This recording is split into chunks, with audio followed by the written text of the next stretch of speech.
The US remains pretty keen to stabilize Egypt's battered economy. That was one of the key takeaways from a bilateral meeting between the Egyptian Foreign Minister, Sameh Shoukry, and his American counterpart, John Kerry. Egypt's economy has been in the doldrums since unrest in 2011 that eventually led to the ouster of the then head of state, Hosni Mubarak. Efforts to get the economy back on a high growth path, however, by Mubarak's successors have been hindered by a range of factors, from political turmoil, terror in the Sinai, and of course a global growth slowdown. Now, key revenue streams like tourism have dried up, and the country in turn has started to restrict dollar outflows from its reserves as part of efforts to reduce its import bill. Let's talk to Yasser Hakim. He's live in Cairo for us tonight with a lot more data on this story. Yasser, the foreign minister says the US is keen to assist Egypt in resolving its economic woes. But does that include putting pressure on Egyptian authorities to devalue, or even perhaps float the Egyptian pound? Well, devalue the currency is one thing that it has been calling for in the last few months, and it happened last couple of weeks. We've seen the Egyptian pound devalued by the central bank, but it's not only the only fact there. According to the U.S. State Department's U.S.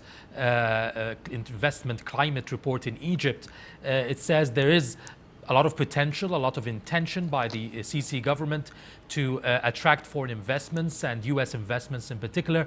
But there is a lot of work to be done, especially in changing the laws, the investment regulations, and bureaucracy and red tape, and also to help ease the investors' confidence in the Egyptian market. So it just shows that there are still a few points that needs to be done and to be finalized before investments to come here, to come back by the US to Egypt. So it's not just the financial side, the monetary policy, but also a lot of financial and investment sides as well. Indeed. What areas of the economy, though, is Egypt keen to get American enterprises into? I mean, you've seen a lot of Gulf money flowing into real estate already. So what sort of complementary strengths does the US bring to the table from an Egyptian perspective?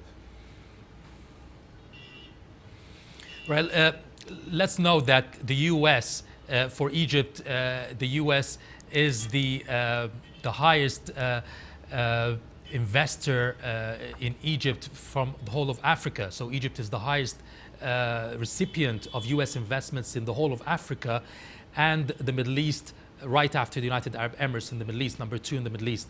And that's around 32% of the whole of Africa. Sorry, 32% of the whole of Africa, the US investments are in Egypt.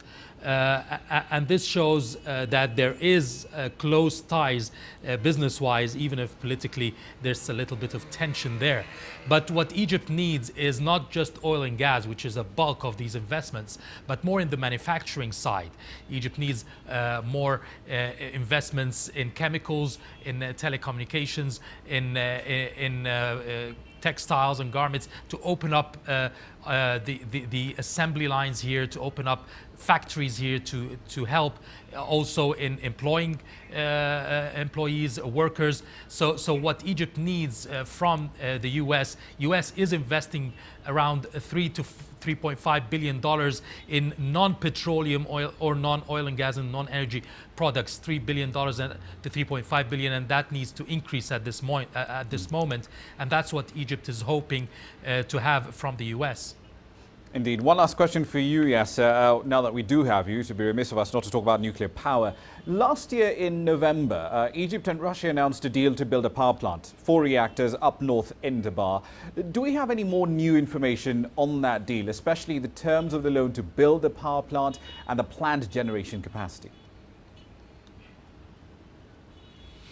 Yes, it's incidentally, the deal was with Rosatom, the company you just talked about, that's working, trying to infiltrate the Nigeria and South Africa as well, markets there. So it's already signed with Egypt, that deal. Now it's a $10 billion deal to produce 4 reactors that will generate around 4,800 megawatts. Now the payment will all be constructed and funded by Russia, completely paid for by Russia. After it starts operations, that's in 2022, then Egypt will begin repaying the loan. That's the 35-year loan. So it's a soft loan that will begin after 2022. Now, what's supposed to happen by 2022 when it starts generating power, it will be enough to export electricity. Egypt will have enough production to export. So out of the revenues of these exports, Egypt will pay back its loan, the $10 billion loans to Russia for this reactor over 35 years. So it's considered a very attractive proposal by the Russians, and it should starting this year. Indeed. We'll leave it there for the time being. Thank you for the update. That's Yasser Hakim live for us in Cairo.